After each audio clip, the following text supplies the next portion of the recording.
So in this video, I kind of wanted to talk about relationships. I figured I'd start out with reading a piece of writing from my book, The Little Book with a Big Voice. I know it seems like I'm advertising, but the story goes a long ways to describing kind of what I wanted to talk about today. Now, if I can find it. So this little piece of writing is called 10 Years Ago.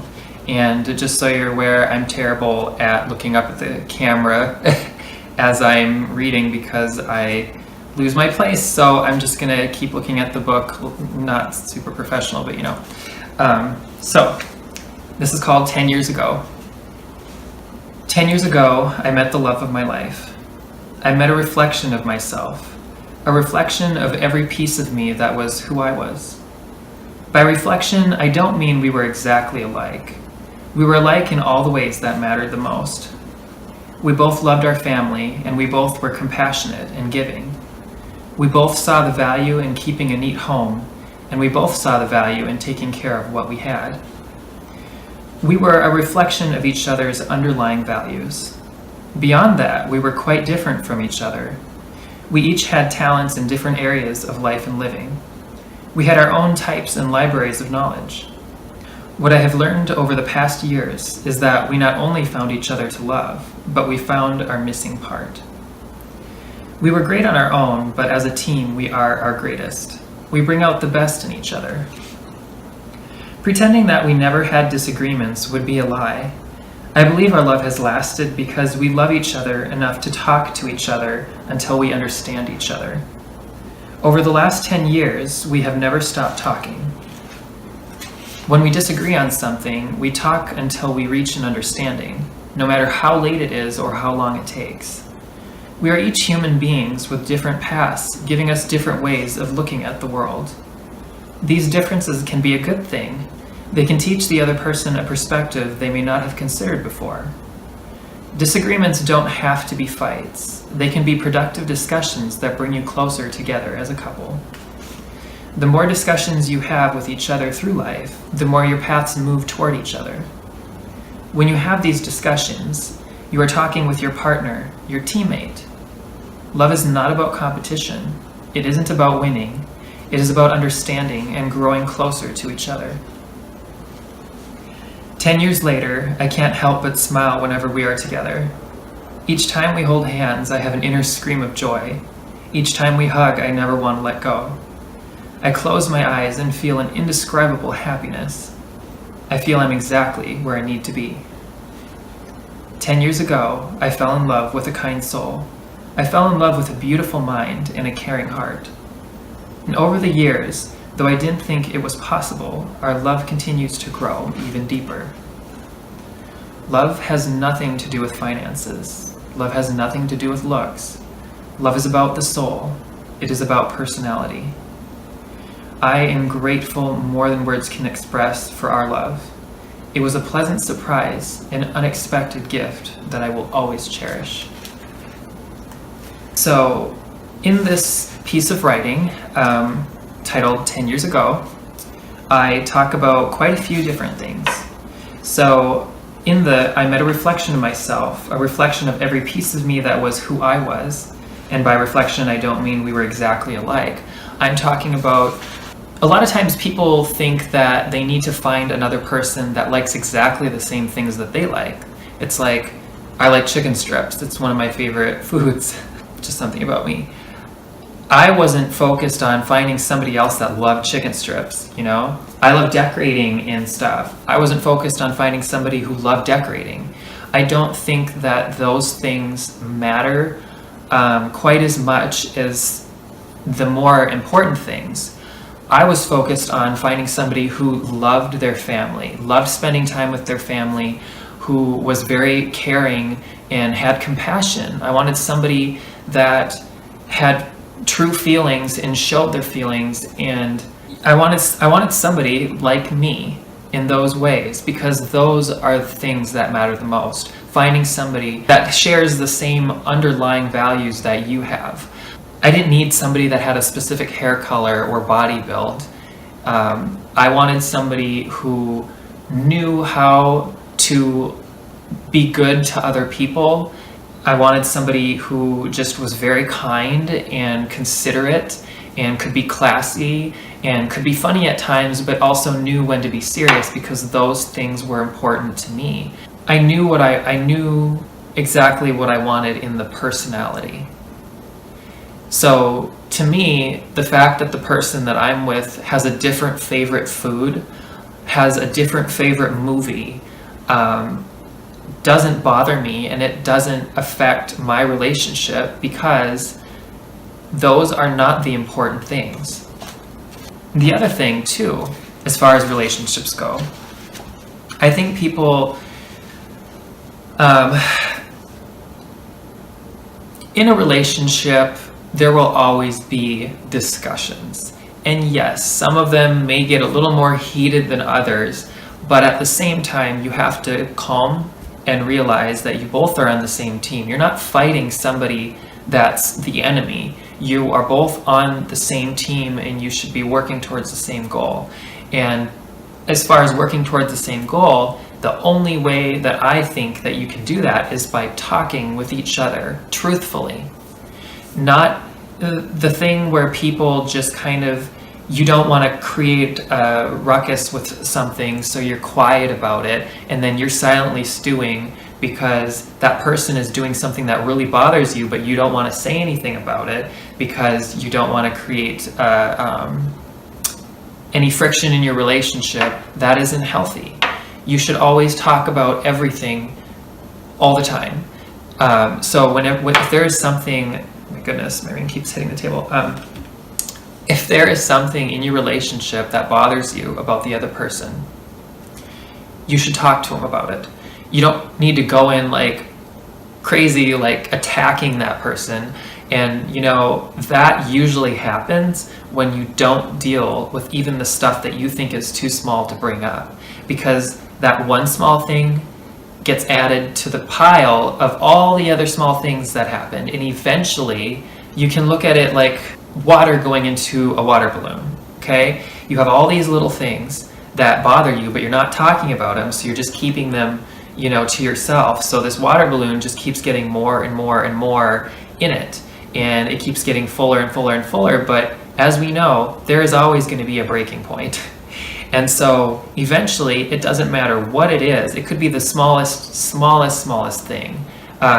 Just pushes that over, and you basically over the edge, and then you just burst and want to attack the other person, rather than quietly, constructively talking about these issues.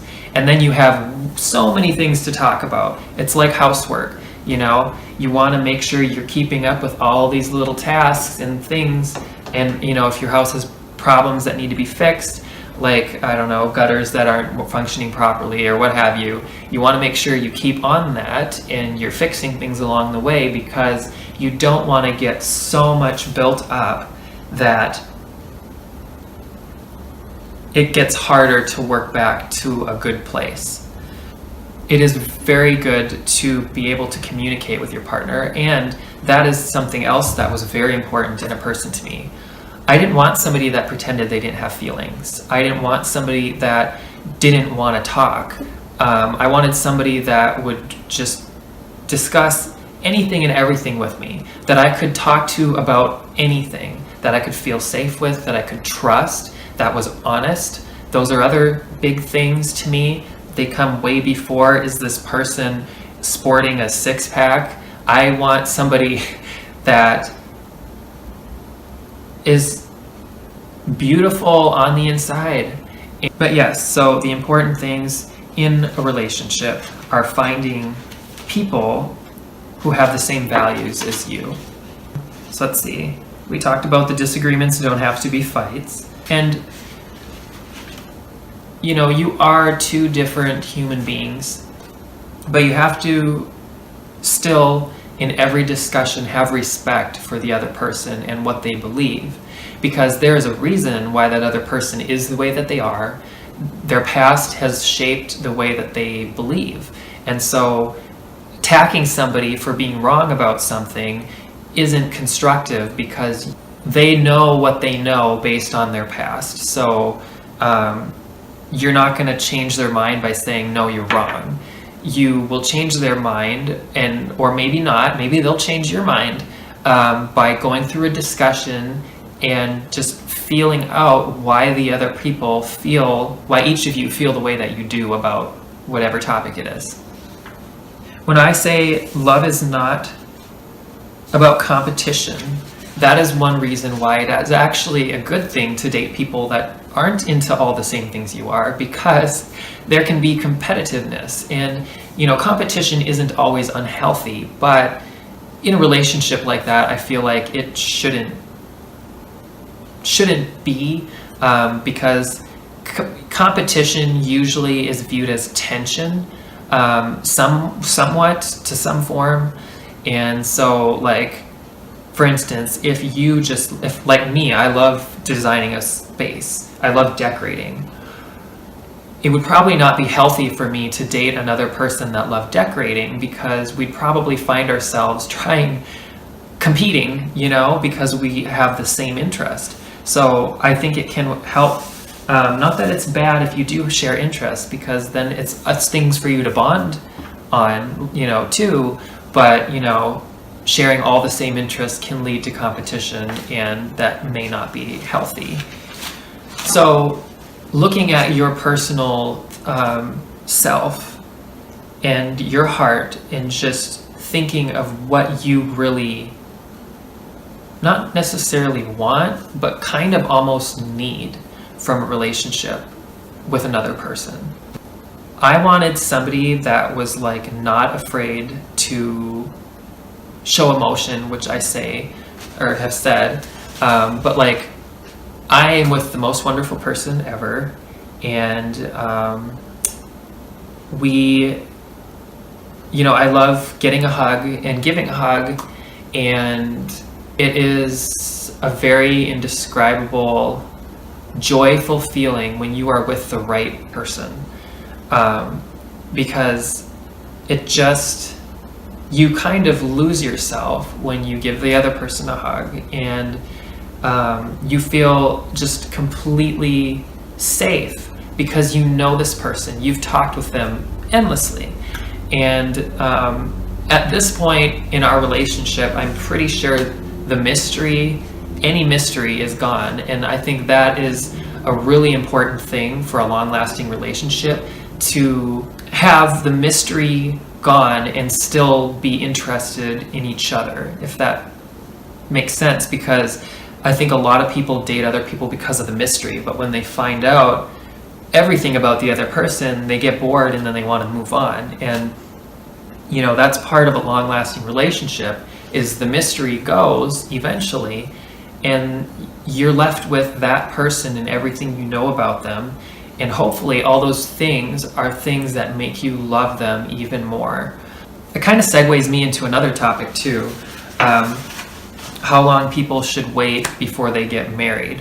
Now, this is an arguable topic, and it's not the same for everybody, but in my situation, obviously we had to wait a really long time before we got married, but we weren't ready to even say, we'll be married. I think a very good time span for that, I think it takes 3 years to truly know somebody. Because 3 years is a nice time span to go through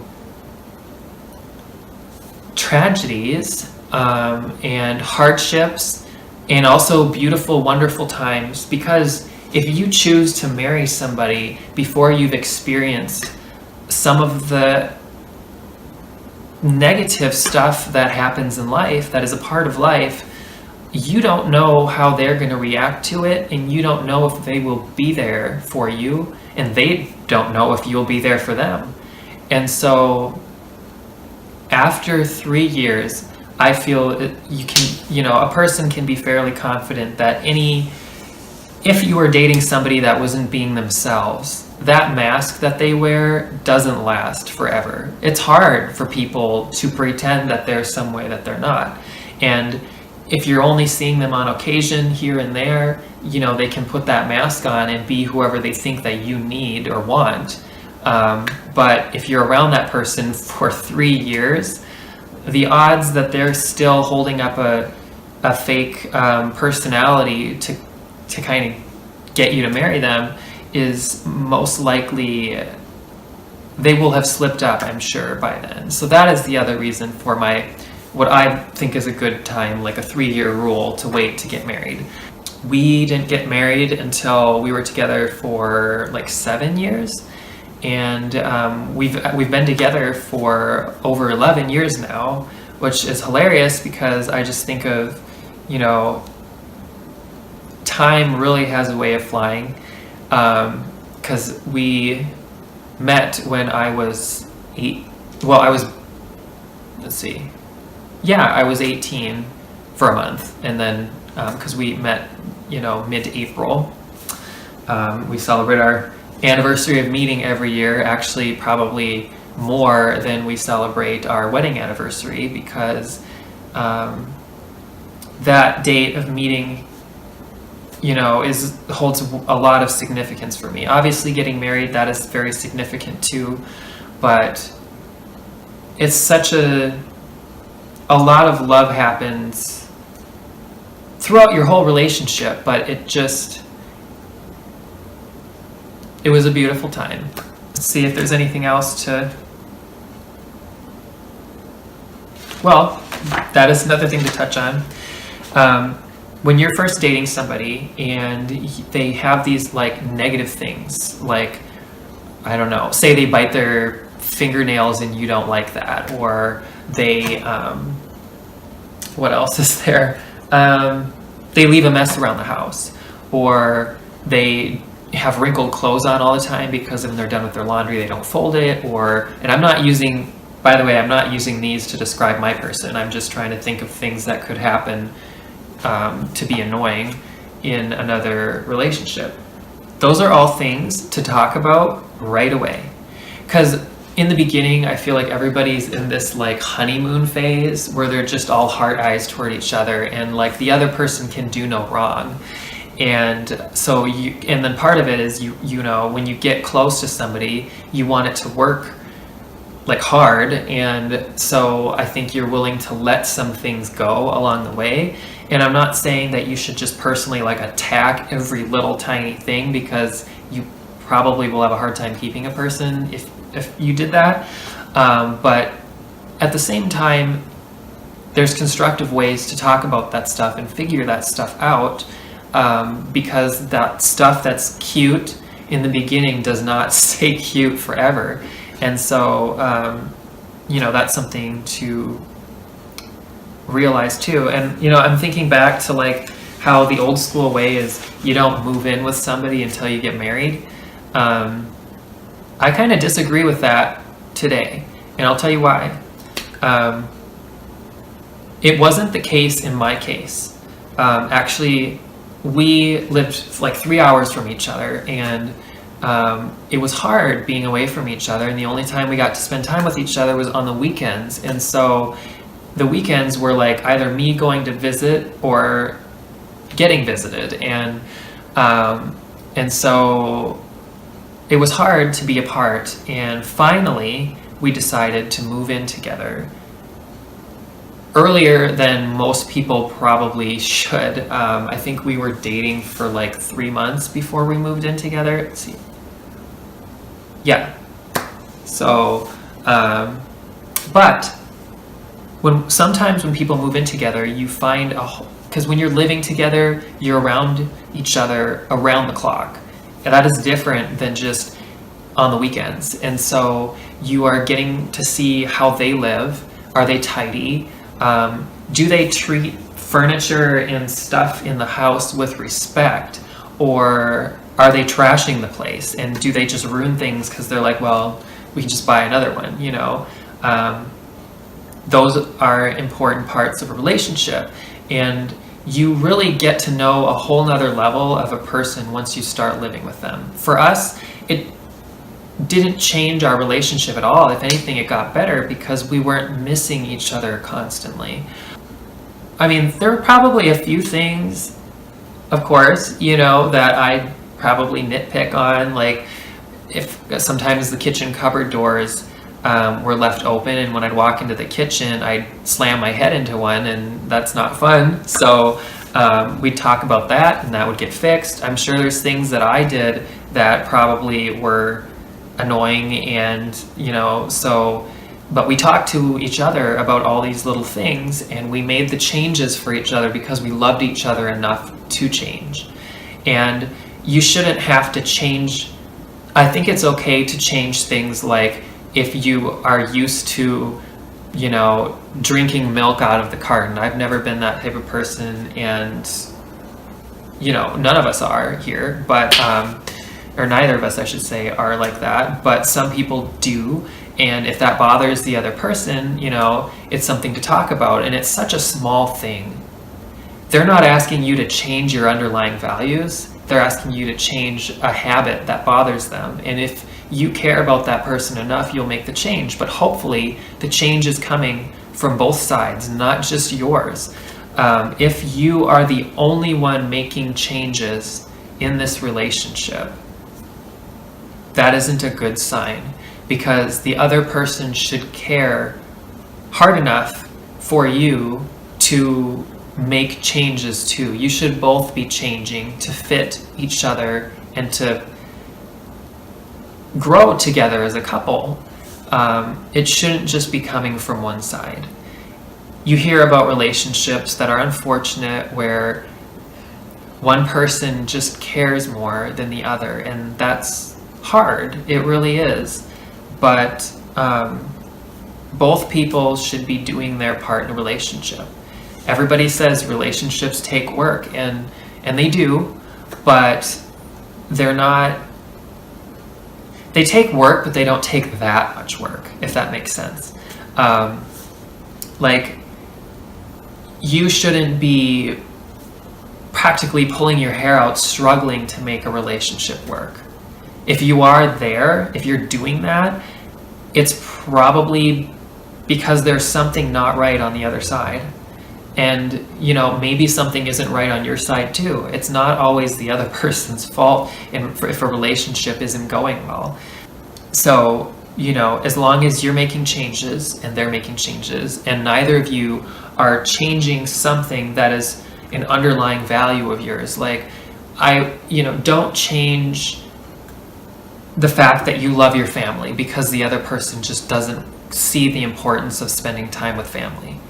Don't change things that mean something, that really deeply mean something to you. But leaving an empty toilet paper roll, that can't have a deep meaning. So, if that's something that you're doing, make the change because you love the other person and you know that it bothers them. And same for that other person.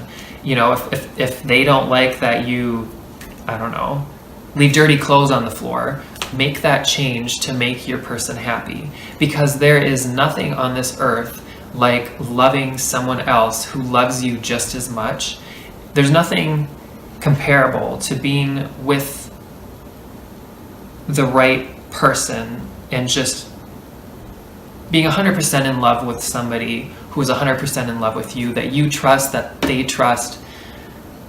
There's nothing like it. And so I think these are all things that can lead to a healthier relationship and to a long-lasting relationship. Anyway, I hope you enjoyed this video. Again, this is just, or I don't know if I even said it before, this is just my advice. I don't know really what I'm talking about with this stuff. I'm not I didn't go to school for it, and I'm not like a whatever. So you can take my advice or leave it, but it's just an opinion of mine of how I feel what will lead to healthy, long-lasting relationships. So again, thanks so much for watching. I hope to have some more videos up soon. Hope you have a really nice day.